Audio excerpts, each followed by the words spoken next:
Sumisigaw ng hustisya ang mga netizens sa kalunos-lunos na nangyari sa isang golden retriever na nasawi dahil sa ginawa ng isang lalaki. Viral at mainit na usapin ngayon sa social media ang nangyaring pagpaslang sa isang aso.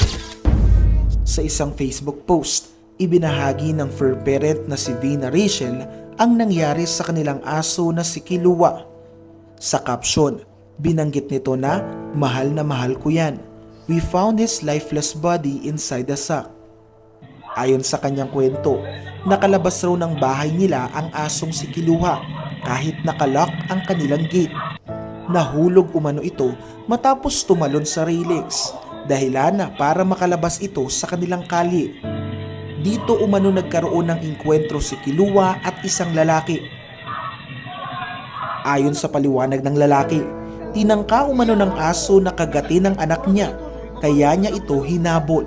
Hindi kumpirmado ang mga nangyari dahil hindi nakuna ng CCTV ang sinasabi ng lalaki. Pero makikita dito ang tangka niyang paghabol habang hawak ang isang kahoy. Nang maabutan ng aso, walang awa niya itong pinalo. Labis ang galit ng mga netizens na nakapanood ng video.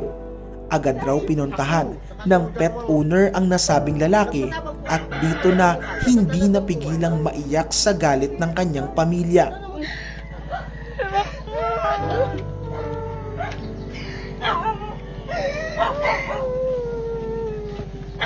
Pinagandaan pa na mo every birthday kito.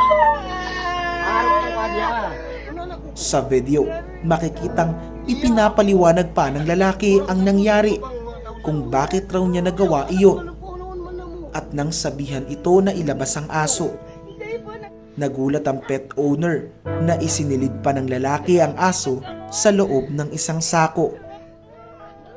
Kinilala ang sospek na si Anthony Solares na ayon sa kanya, ipinagtanggol lamang niya ang mag-anak niya mula sa di umano'y pag-atake ng aso.